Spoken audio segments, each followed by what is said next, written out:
घटना।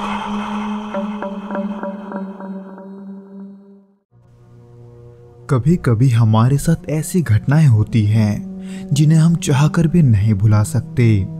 ये घटना भी ठीक वैसी ही है, एक ऐसी घटना जिसे मैं कभी किसी को ठीक से समझा नहीं पाया, लेकिन आज मैं आपको वो सब बताने जा रहा हूँ जो मैंने महसूस किया, देखा और सहा।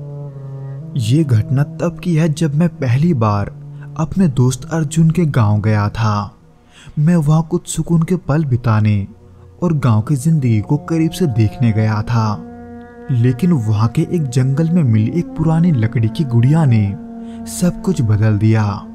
क्योंकि वो सिर्फ एक गुड़िया नहीं थी, उसके साथ कुछ ऐसा जुड़ा था जिसे मैं शब्दों में पूरी तरह से समझा नहीं सकता। हर रात हर पल वो मेरे आसपास थी। वहां जो कुछ भी हुआ वो सिर्फ एक संयोग नहीं था।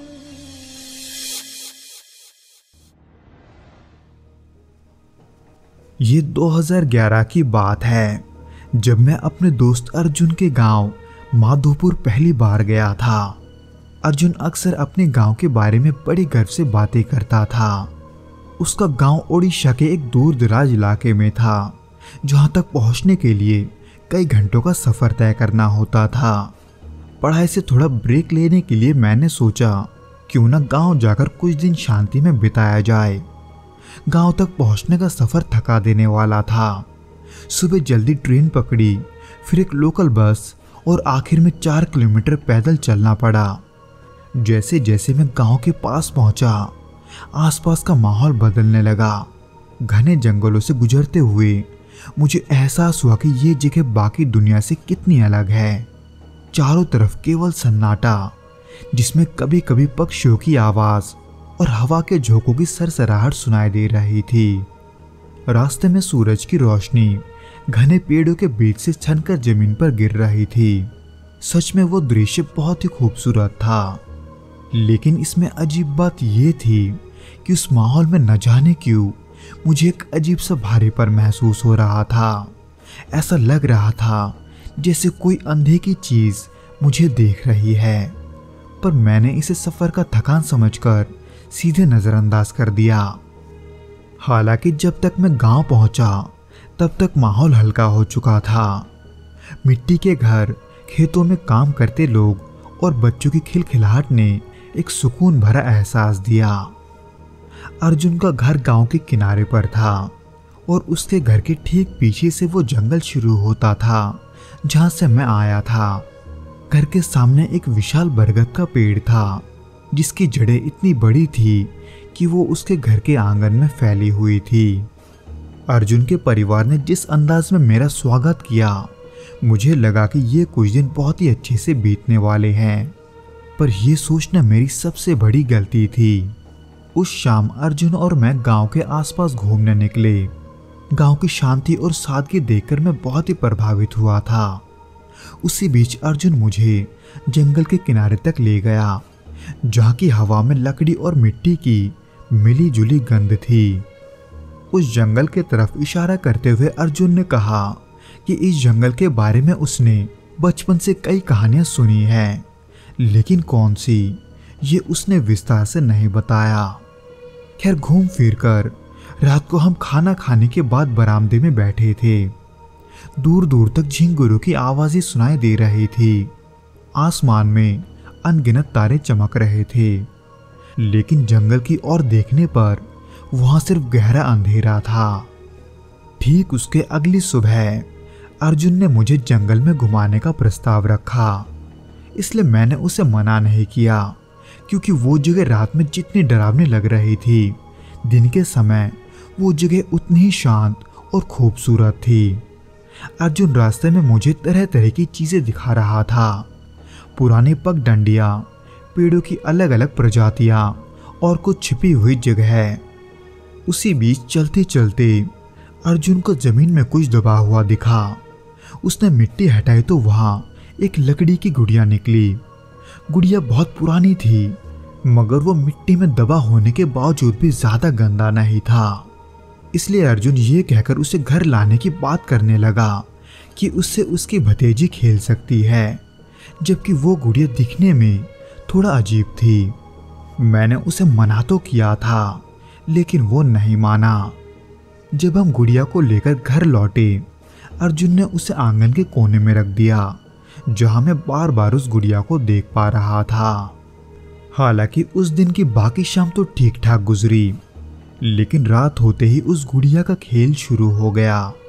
रात को जब मैं सोने गया तो सब कुछ सामान्य लग रहा था, लेकिन आधी रात के करीब जाते ही मुझे कमरे के बाहर से हल्की हल्की आवाज आ रही थी। पहले मैंने इसे हवा का कोई झोंका समझा, लेकिन ध्यान से सुनने पर वो असल में किसी के चलने की आवाज थी। अगले दिन भी मैं थोड़ा अजीब महसूस कर रहा था। जब भी मेरी नजर उस गुड़िया पर पड़ती, ऐसा लगता जैसे वो मुझे घूर रही है। पर मैंने इस बारे में अर्जुन को कुछ नहीं कहा। दूसरी रात चीजें और भी डरावनी हो गई। रात के करीब 1 बजे मुझे लगा कि कोई मेरे कमरे में चल रहा है। कमरे में अजीब सा ठंडापन आ गया था, और साथ में वो बदबू जो मुझे किसी सड़े हुए मुर्दा जानवर की लग रही थी। पर ये सब अचानक कैसे, ये देखने के लिए मैंने उठकर कमरे की लाइट ऑन कर दी, लेकिन कमरे में कुछ नहीं था। इस दफा मैं इसे भ्रम कहकर भी टाल नहीं सकता था, क्योंकि वो बदबू वो अब भी मेरे नाक को आकर लग रही थी। हालांकि ये बात मैंने उसकी अगली ही सुबह अर्जुन और उसके परिवार को भी जाकर बताया, लेकिन वो मुझे हंसते हुए कहने लगे कि मैं ज्यादा सोच रहा हूं। जबकि तीसरी रात वो सबसे भयानक थी। मुझे महसूस हुआ कि मेरे बिस्तर के पास कोई खड़ा है। जब मैंने अपनी आंखें खोली तो मैं किसी को अपने पास खड़ा देख पा रहा था, जो कि इंसान के आकृति का मगर लंबा और डरावना था। उसे एकदम अपने मुंह के सामने देखकर मैं डर से बिस्तर पर जम गया था। मेरी हिम्मत नहीं हो रही थी कि मैं अपनी आंखें खोलूं, क्योंकि ना सिर्फ मैं उसे देख पा रहा था, बल्कि मैं उसके ठंडी मौजूदगी को साफ महसूस कर पा रहा था। और साथ में वो गंध भी मुझे आ रही थी, जिसके बदबू से मैं पिछली रात परेशान हो रहा था। उस समय डर के मारे मेरे पसीने छूटने लगे थे। मैं अर्जुन को आवाज तो देना चाहता था, पर न जाने क्यों मेरी आवाज दब सी गई थी, यानी कि मेरे मुंह से आवाज ही नहीं निकल रहा था। इसीलिए उस खौफनाक हालात में मैंने बस किसी तरह से लाइट्स को ऑन कर दिया। पर जब लाइट ऑन हुआ तो वहां बिस्तर के पास कोई नहीं था, सिवाय उस लकड़ी के गुड़िया के, जो अब मेरे बिस्तर की ठीक बगल में पड़ी हुई थी, जिसे देखकर मैं हैरानी से वही सुन रह गया था। क्योंकि सोने से पहले मैंने उस गुड़िया को आंगन में देखा था, पर वो वहां से मेरे कमरे में कैसे आया, इसका कारण मुझे आज भी पता नहीं चला। खैर, उसी वक्त मैं घबराते हुए सीधे अर्जुन के पास गया और उसे वो गुड़िया दिखाते हुए सब कुछ बता दिया जो अभी मेरे साथ हुआ था। हालांकि तब उसे मेरी बातों पर यकीन था या नहीं ये तो मैं नहीं जानता, पर शायद वो मेरी पसीने से भीगी हालत को देखकर थोड़ा घबरा जरूर गया था। इसलिए उसके अगले ही दिन उसने गांव के पंडित को घर बुलवाया। उस पंडित ने ये बताया कि गुड़िया अशुभ है और इसे हमें तुरंत नष्ट करना होगा। पर जब हमने गुड़िया को जलाने की कोशिश की, तब लकड़ी का होने के बावजूद भी वो आग पकड़ने का नाम नहीं ले रही थी। ऐसा लग रहा था जैसे उसे कोई चीज जलने से रोक रही है। इसलिए पंडित जी ने उस गुड़िया को नष्ट करने के लिए एक विधि करने का सुझाव दिया, लेकिन वो विधि हमें उसी जगह करना था जहां हमें वो गुड़िया मिली थी, यानी कि जंगल के अंदर, जहां जाकर थोड़ा पूजा पाठ के बाद पंडित जी ने उस गुड़िया को दोबारा आग लगाने की कोशिश की और इस बार वो कामयाब भी रहे। पता नहीं कैसे, मगर वो गुड़िया काफी तेजी से जलने लगी थी और साथ में उसके अंदर की बुराई भी, क्योंकि उसके जलते ही मुझे अपना शरीर काफी हल्का महसूस हो रहा था, जो कि पिछली रात की घटना के बाद से ऐसे भारी था मानो कोई मेरे ऊपर सवार हो। उस घटना के बाद मैंने कुछ और दिन वहीं पर बिताए, लेकिन उनमें से एक भी रात में अकेले नहीं सो पाया, इस डर से कि कहीं वो गुड़िया वापस ना आ जाए, क्योंकि उस डरावनी रात और गुड़िया ने मेरे मन में डर का एक बीज छोड़ दिया था। दोस्तों, जब भी हम किसी डरावनी घटना का सामना करते हैं, तब हर साया, हर आहट, हर हलचल एक अजीब सी घबराहट का कारण बनती है, और वही कल्पना की सीमा को पार करते हुए हमें ये एहसास दिलाती है कि हमारे आसपास कुछ ऐसा है जिसे हम पूरी तरह से नहीं समझते, और जो हमारी समझ से बाहर है वही हमारे भीतर समाने लगती है। उस गुड़िया के साथ जो कुछ हुआ, उसने मुझे ये सिखाया कि भय केवल उन घटनाओं तक सीमित नहीं रहता जो हम देखते हैं, बल्कि वो उन डरावनी अनुभूतियों में छिपा होता है जो हम महसूस करते हैं। हमें हमेशा ये लगता है कि हम कुछ खो नहीं सकते, लेकिन जब वो डर हमें घेरता है तो हर चीज़ एक भयावह रूप ले लेती है। वो घटनाएं और उन घटनाओं का असर हमारे भीतर किसी निशान की तरह रह जाते हैं, जिन्हें हम जितना भी भूलने की कोशिश करें वे वापस आकर हमें परेशान करती है। और जब तक हम ये स्वीकार नहीं कर लेते कि कुछ घटनाएं हमारी समझ से परे है, हम उनका सामना नहीं कर सकते। तो दोस्तों, आज के इस पहले घटना के बाद बिना किसी देरी के हम दूसरे घटना की ओर बढ़ते हैं।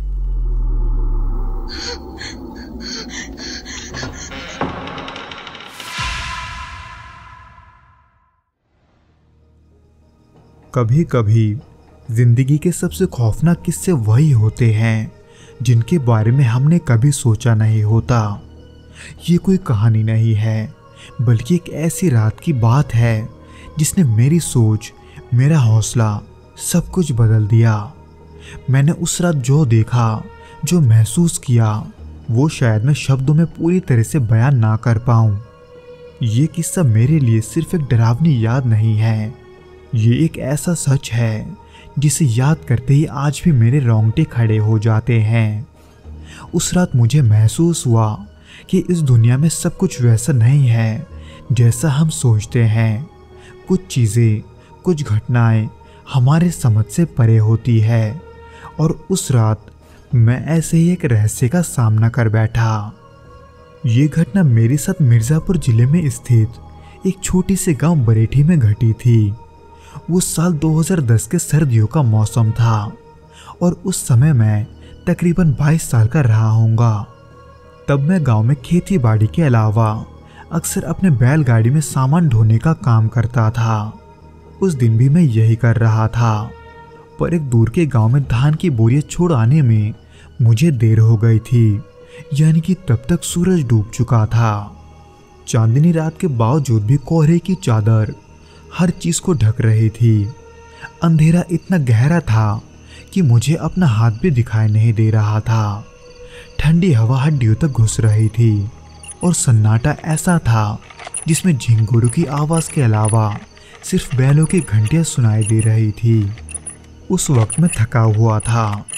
पूरा दिन काम करने के बाद मुझे घर पहुंचने की जल्दी थी, पर जैसे मैं गांव की ओर जाने वाले रास्ते पर मुड़ा, मैंने सड़क के किनारे एक औरत की आकृति देखी। वो लाल रंग के शादी के जोड़े जैसे कपड़े पहने खड़ी थी, और उसका चेहरा वो पूरी तरह से ढका हुआ था। पर उसे वहाँ अकेले खड़ा देखकर उस सुनसान रास्ते में मुझे लगा कि शायद वो रास्ता भटक गई होगी, या फिर उसे किसी मदद की ज़रूरत होगी। इसलिए मैंने उस औरत के पास जाकर अपनी बैलगाड़ी रोक दी और ये जानने की कोशिश की कि क्या उन्हें कोई मदद चाहिए। पर मेरे एक बार आवाज़ देने पर भी उस औरत ने कुछ नहीं कहा। इसलिए मैंने दूसरी बार पूछा, पर दूसरी बार भी कोई जवाब नहीं मिला। वो उस समय चुपचाप बिल्कुल किसी मूर्ति की तरह स्थिर खड़ी थी, ना कोई हलचल और ना ही मेरे सवाल का कोई जवाब। पर तभी अचानक से, इससे पहले कि मैं तीसरी बार उस औरत से कुछ पूछता, वो चुपचाप बैलगाड़ी में आकर बैठ गई, बिना ये जाने कि मैं कहाँ जा रहा हूँ और बिना ये कहे कि उन्हें जाना कहाँ है।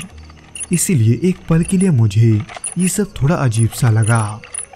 उसकी खामोशी अब मुझे परेशान कर रही थी, इस कदर कि बैलों की घंटियों की आवाज़ भी अब मेरे कानों में चुभने लगी थी और साथ में एक अजीब से बेचैनी ने मेरे मन को घेर लिया था। खैर ज़्यादा कुछ न सोचते हुए मैं फिर से बैलगाड़ी को चलाने लगा। उस सुनसान रास्ते पर सिर्फ बैलगाड़ी के पहियों की आवाज़ और ठंडी हवा का शोर ही सुनाई दे रहा था। हालांकि मैं अब भी ये जानना चाहता था कि आखिर उन्हें जाना कहाँ है, पर उससे पहले कि वो कुछ बोलती मैंने देखा कि गाड़ी से लगे हुए बैल किसी चीज़ से घबरा रहे थे। इन सबको हुए कुछ ही देर हुआ था कि तभी अचानक से बैल वहीं रुक गया। वो बैल अब किसी भी हाल में आगे नहीं बढ़ रहे थे, ऐसे मानो जैसे उन्हें कोई भयानक चीज़ दिखी हो, जिसके वजह से बैलगाड़ी एक ही जगह पर ठहर गई। पर ऐसा क्यों है, ये देखने के लिए मैं बैलगाड़ी के नीचे उतरा और उसी दौरान मैंने कुछ ऐसा देखा जिसे मैं भुला नहीं सकता। ये सब सिर्फ कुछ पलों के लिए ही था, पर उतने में मेरी नज़र उस औरत के चेहरे पर पड़ी जो कि बिल्कुल खाली थी, ना आंखें, ना नाक, ना मुंह। वो चेहरा एकदम सपाट था, जिसे देखकर उस पल मेरी आंखें खुली की खुली रह गई। मैं तकरीबन कुछ मिनटों के लिए वैसे ही खड़ा था, इसलिए मैंने उस औरत का चेहरा गौर से देखा, जिसे देखकर ये तो पक्का था कि जो कुछ मैंने देखा वो कोई वहम नहीं था। इसलिए मैंने अपना बैलगाड़ी वहीं छोड़कर वहां से सीधा भागना शुरू कर दिया। जब तक मैं भागते भागते गांव के करीब नहीं पहुंचा, तब तक मैं नहीं रुका। मेरा दिल तेजी से धड़क रहा था। जब मैं घर पहुंचा तो किसी से कुछ कहने की हिम्मत नहीं हुई। अगले दिन गांव के बाहर मुझे मेरा बैलगाड़ी पलटा हुआ मिला। उसकी लकड़ी पर गहरे अनजाने पंजों के निशान बने हुए थे, लेकिन मैंने किसी से इस घटना का जिक्र नहीं किया। न जाने क्यों मुझे लगा कि लोग इसे समझ नहीं पाएंगे या इसे सच मानने से इनकार कर देंगे। मेरे दिमाग में उस रात की घटनाएं बार बार घूम रही थी। मुझे यकीन नहीं हो रहा था कि मैंने जो देखा वो वाकई में सच था, ये मेरी आंखों का धोखा। लेकिन गाड़ी पर बने निशान और बैलों की हालत इस बात का सबूत थे कि कुछ तो हुआ है। तो दोस्तों, ये तो था वो घटना जो कि अमन के साथ घटा था। उम्मीद करता हूँ कि आपको ये पसंद आया होगा, और अगर आया हो तो प्लीज़ इस वीडियो को लाइक करके इसे अपने दोस्तों से शेयर ज़रूर करना।